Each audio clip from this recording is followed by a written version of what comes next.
Welcome to the Ilongga Yogi podcast.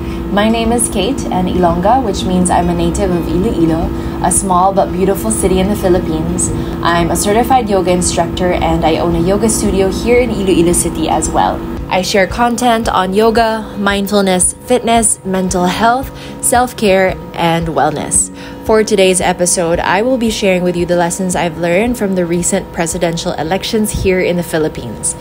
Before we get into it, I want to let you know that I teach classes both at my studio and online. So if you're interested in taking a class with me, just head over to ilonggayogi.com/bodyloveyogailoilo. I have the schedule and the rates there, and you can even book for your class there as well.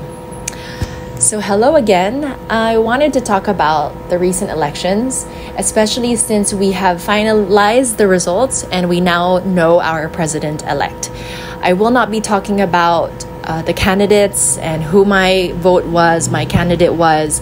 This is purely all about the lessons that I have learned, especially since this election was a meaningful experience for me. This is actually the first time that I voted here in my country. So that was a very special moment for me to be able to do that finally. I have always put it off. I have always told myself that I don't really need to do it. My vote doesn't really matter. I don't really need to because I'm not really into politics, all of those excuses. And then I think it was after the last elections that I realized that actually that is a mistake and that I should not take for granted my right to vote, because being able to vote doesn't matter whether your candidate lost or won. Your vote is still a vote. And this is like the least that we can do as citizens of this country. This is the only time that we're being asked to show up for our country, for our government. And to think of it, this is a very important role and responsibility that we have the privilege of having, because we're electing who will be leading our country. And we have to remember that the people that we elect actually work for us and work for the country. And so we need to pick according to our beliefs and our values and what we know is the best for our country. And so being able to do that finally, I am proud of myself and every other Filipino who was able to do that as well, because I know that there were a lot of Filipinos that for the first time, they were really inspired and motivated to finally go out there and vote.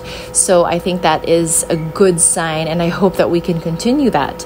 And that actually leads me to the first lesson that I have learned, is that I need to exercise my right to vote. I know that's a bit cheesy when you hear it coming from a yoga teacher, but I think that exercising your right to vote is the same as taking responsibility for a certain role that you have in society and embracing that fully, doing it honestly and truthfully, and dedicating yourself to whatever that role is. And being able to, again, vote is a very important role that every citizen needs to not take for granted this time around. And so if you were someone who wasn't able to vote, if you were just like me before, just a few years ago, right, it's okay. But I hope that the next time another election comes along, you change your mind about that and you make the effort to vote.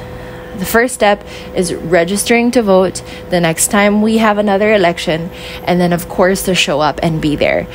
I know that it can be frustrating sometimes to deal with the systems in our country. Unfortunately, it's not very efficient, especially if you were one of those who had a broken machine when you had to vote, when you were about to vote.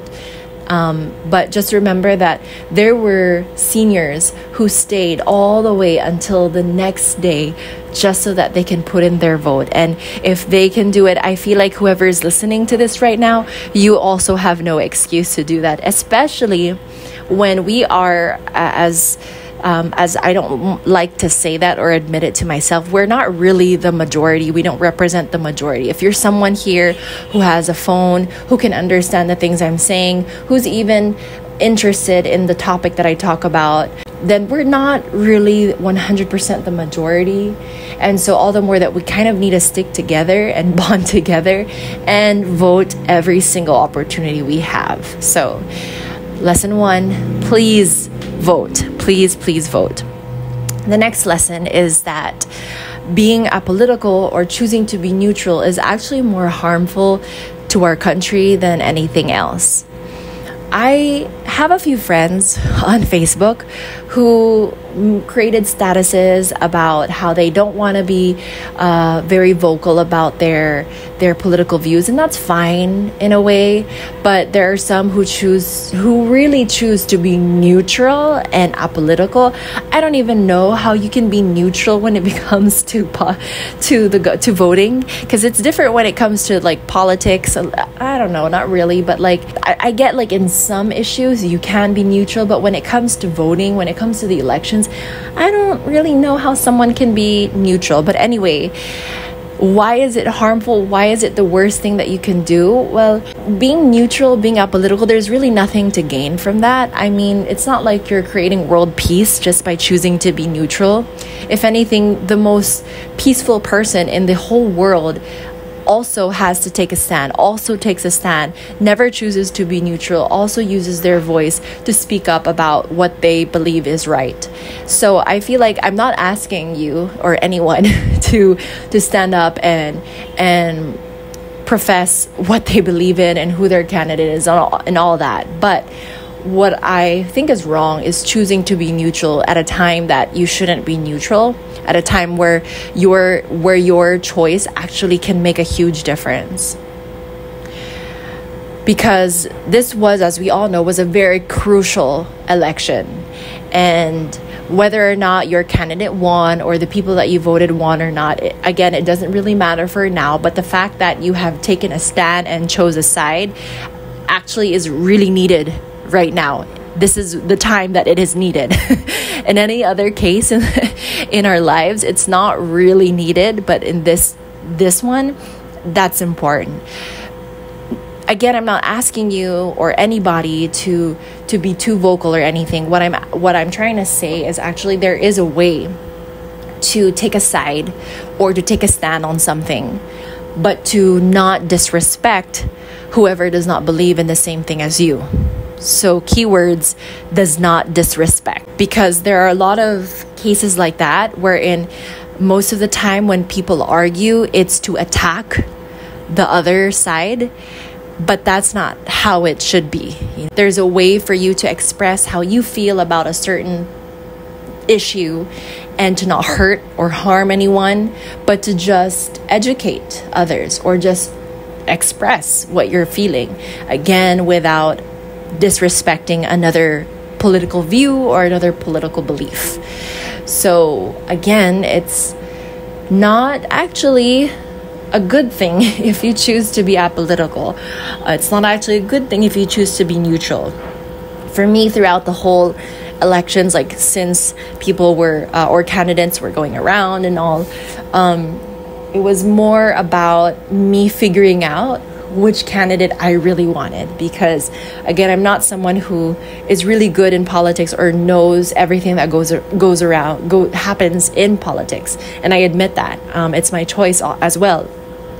And so I took a lot of time to understand each candidate, understand everyone's platforms and advocacies as much as I could, to also speak up in some ways on things that I don't agree with. But it was my choice to not outright tell people or show people like I'm voting for this person, because for me, I'm not comfortable with that either. And that actually takes us to the next lesson that I've learned, is that I know that's great if you're proud and you're loud about who your candidate is and which side you're on. That's okay, but honestly, it can come off too aggressive. So I know that it may feel like the things I'm saying are contradicting each other. But again, when it comes to expressing your political belief or what you believe in, it's all about doing it in a way where you are not trying to force your belief onto somebody else. So again, it's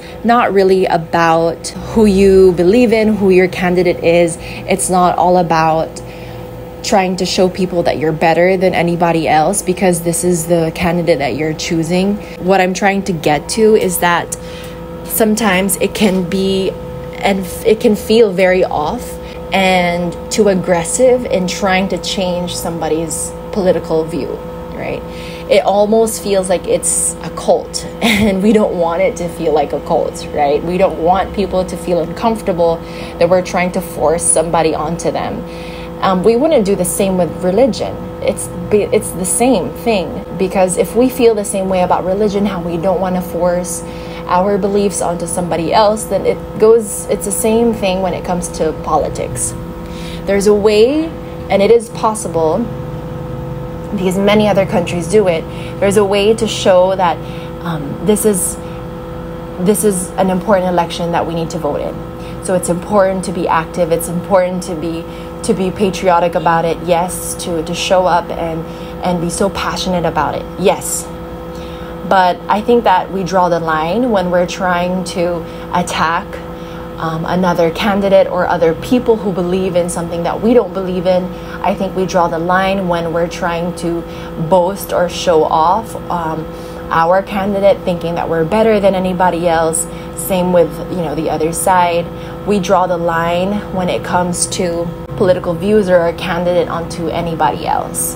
And this is why, if I just look at the States, at the US, when I am there in the past, I don't see people all the time trying to force, like, for example, Obama onto everyone or Biden onto everyone. But I kind of see that a lot when it comes to Trump. So, I hope that you're starting to get my point here, that we don't want to feel like it's too much of a cult, because it shouldn't be like that. So it's more of, that's great if you want to support a candidate, but there is a way to find a bit more balance, to not overdo anything, but to not underrepresent your candidate either. I know that's a very tricky and complicated thing, because politics is very tricky and complicated, but I guess it's something that we can just think about more often. How can we change things when the next election comes, especially now with this new term? How can we be more mindful in the way that we express our views, in the way that we show our views to others without it disrespecting or harming or hurting anyone, and believing in who we believe in, but in a way that is aware and present of everybody else, knowing that there will always be other people who will disagree with you. And lastly, the last lesson that I would like to share is that, most importantly, I hope that this is the one that sticks with you, actually, because it's pretty much the most simple but also the hardest thing to do, is that this is a time that we have to be even more passionate and motivated to help our country in our own way. So, for example, speaking just for myself, I believe in yoga and mindfulness. And if I'm able to share that with more Filipinos who are not exactly my typical market, right, for yoga, that would be even better. If I'm able to share this with government employees, with government agencies, with teachers in public schools, if I'm able to do that more, I think that could make a huge difference in our country. And that really got me thinking that I need to act on this. And same goes for the other things that I enjoy doing or that I'm passionate about, whether it's around mental health, being able to use my passion for mental health, my advocacy, and then finding a way to reach more people, so that hopefully in my own way I can reach the majority of Filipinos. When I say what I mean by that is anybody who kind of falls into that category of being the majority of Filipinos, which is a lot of people who are not well off. Unfortunately, that's our country. We are a third world country, and so if I'm able to make just the smallest difference through the things that I'm passionate about, through my advocacies, I think that would be make a huge impact already. And if you're able to do that too in your own little way, how can you be more active? How can you make more of a difference by acting on things, by doing things that can actually change the perspective of people in a way where they start to see the truth? More of that, more of seeing the truth and understanding our history, understanding our past, understanding the truth in a better way. Again, reminding you to please exercise your right to vote. So the next time that there is an election, please do your part. Never choose to be neutral. Please do not choose to be apolitical in a time when elections is the time. Like, that's the perfect time for you to go and use your right to vote, to express what your views are in a way, again, that does not disrespect anyone, that does not harm anyone. Remember that there are creative ways, there are different ways that we can teach our community or the people around us what our history is and what it takes to make better choices for our future and for this country. And do what you can in a way that makes sense for you, that resonates for you, that can create a positive impact in this country, starting with your own small community. This is only the beginning of real change in our country. Whether your candidate won or did not, always just keep believing in this country, because that's what will keep us going. So thank you so much for listening to this episode of the Ilongga Yogi podcast. I hope you can check out my socials, especially my blog at ilonggayogi.com. I post a lot of similar content there. And again, my socials are at Ilongga Yogi. Have a wonderful day and take care of yourself. Talk to you next time.